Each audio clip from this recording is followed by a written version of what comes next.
अस्सलामु अलैकुम वरहमतुल्लाहि वबरकातुहू। मैं उम्मीद करता हूँ कि आप सब खैरियत से होंगे। दुआ अल्लाह रब्बुल आलमीन आप सबको अपने हिफ्ज़ व मान में रखे, सबको अल्लाह तबारक व तआला क़र्ज़ से मरज़ से हमेशा महफूज रखे, जहाँ रहें खुश रहें, आबाद रहें, सलामत रहें। दिल से दुआ कह दें आमीन। नाज़रीन, जो आज का वाक़या स्टोरी है वो दो मियाँ बीवी के दरमियान पैदा होने वाली गलतफ़हमी, यानी ये दोनों की शादी होती है घर वालों की रज़ामंदी से। तो पहली रात जो है बीवी अपने शौहर को अपने करीब आने से रोक देती है कि आपका मेरे ऊपर कोई हक़ नहीं है, जिसका हक़ है मैं उसी दूँगी। तो मैं मोहब्बत किसी और से करती, आपसे नहीं करती। जब ये बात कहती है और खामद ये अल्फाज सुनता है तो हक्का बक्का रह जाता है कि पहली रात और इस तरह के अल्फाज। ये सारा वाक़या स्टोरी सुनने के लिए गुजारिश है कि चैनल पर न्यू है तो इसको लाइक सब्सक्राइब शेयर ज़रूर करें, बेल के बटन को दबा कर रखें ताकि आने वाला हर नया वाक़या नई स्टोरी आपको मिल सके। शादी की पहली रात जैसे ही यानी ईशा अपने घर जो है ससुराल जाती है, दूल्हा उसके करीब आता है तो बीवी कहती है कि आपके साथ भला मेरा निकाह हो चुका है, यानी आप मेरे खामद हो, लेकिन आपने मेरे करीब नहीं आना, यानी अपने शोहर को अपने करीब नहीं आने देती, धकेल देती है दूर।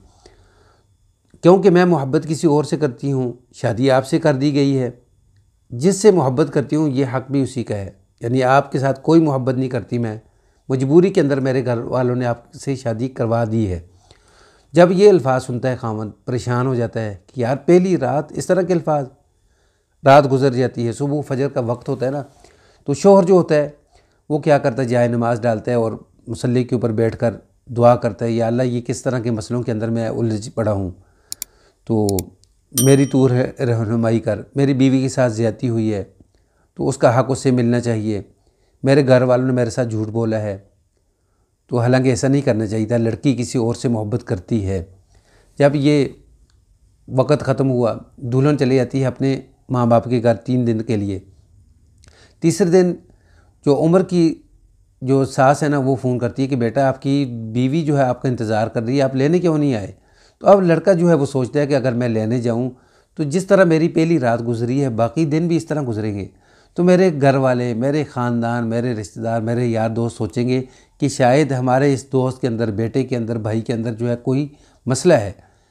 तो अगर नहीं जाता तब भी मेरे लिए बातें, जाता हूँ तब भी मेरे लिए बातें। खैर वहाँ से अपनी बीवी को लेकर आता है, तो रूटीन जो है कुछ इस तरह चलती है कि दोनों, उमर की अपनी ज़िंदगी और बीवी की अपनी ज़िंदगी। बीवी दिन को अपने आशिक के साथ फ़ोन पे लगी रहती है, लड़का इसको दरगुजर करता गया दिल पे हाथ रख के। तो अब जब वक़्त गुजर गया 3 से 4 महीने का, तो बाहर से अचानक एक फ़ोन आता है दोस्त का कि यार आपकी बीवी जो है फ़लाँ जगह पे एक लड़के के साथ बैठी हुई है और उसको हम पहचानते भी नहीं हैं। जब वहाँ जाता है ना उमर, बग़ैर पूछे सोचे समझे अपनी बीवी को वहाँ से पकड़ते और उसके जाकर यानी माँ बाप के घर छोड़ देते हैं, वापस आ जाता है। कुछ वक्त गुजरता है तो अब ये जो उमर है सोचता है कि मैंने तो अपनी बीवी को ससुराल छोड़ दिया पक्का पक्का, तो अब मैं दूसरी शादी करूं। दूसरी शादी करता है, उससे इसकी औलाद भी होती है।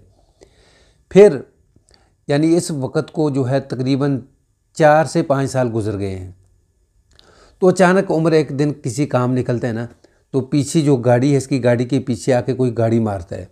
जब गाड़ी मारता है तो उमर बाहर निकलता है, तो उस दूसरी गाड़ी का ड्राइवर बाहर निकलता है। उमर कहता है कि ये बंदा मैंने कहीं देखा मुझे लगता है। तो वो भी बंदा सोचता है कि ये बंदा भी ना मैंने कहीं देखा है। खैर पीछे दूसरी गाड़ी वाला उमर को कहता है यार गाड़ी किनारे पे लगाओ, मुझसे गलती हुई है, आपकी जो भी नुकसान आपका हुआ मैं भरने के लिए तैयार हूँ, किनारे पे लगा दो। किनारे पे लगाते हैं तो फिर वो पूछता है कि आपको मैंने कहीं देखा है, आप कहीं ईशा के शोहर तो नहीं हैं। तो उसने कहा कि आप अच्छा वही लड़के हो जो उसके साथ बैठे थे। तो उसने कहा कि हाँ मैं वही लड़का हूँ, लेकिन मैं उसका आशिक नहीं हूँ। आपने उस वक़्त अगर पूरी बात सुनी होती तो ये मसला ना बनता। तो उसने कहा कि खैर क्या बात थी। उसने कहा कि मुझे उस दिन उस ईशा ने बुलाया था अपने जो जिससे वो मोहब्बत करती थी आशिक को ख़त देने के लिए कि ये ख़त उस तक पहुँचा देना।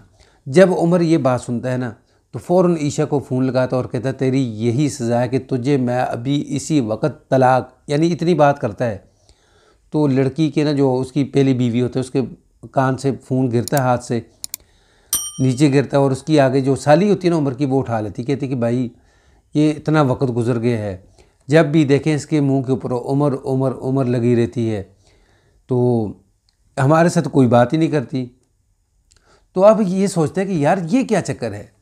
तो वो कहता है कि ये अब ये लड़का क्या कहता है और साली जो है वो क्या कहती है, अब इसके अंदर सदाकत क्या है, हकीकत क्या है। फ़ौरन जाते हैं अपने ससुराल के घर, पहले ससुराल वाले के घर। तो वहाँ जाकर जब देखते हैं कि बीवी का हुलिया जो है वो चेंज है, बिल्कुल पागलों जैसी हालत है। तो अब जो साली है ना वो कहती है कि उस वक़्त से ये आपका ही नाम लेती है।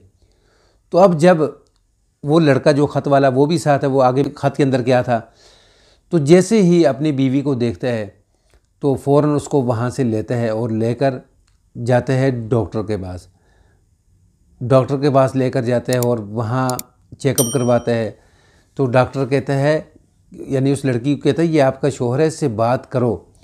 तो वो अब कहती है कि अगर उस वक़्त उस दिन जिस दिन मुझे इस लड़के के साथ इसने बैठा देखा था, अगर उस वक़्त मेरी पूरी बात सुन लेता तो ये जो 3-4-5 साल जो है ऐसे ना गुज़रते।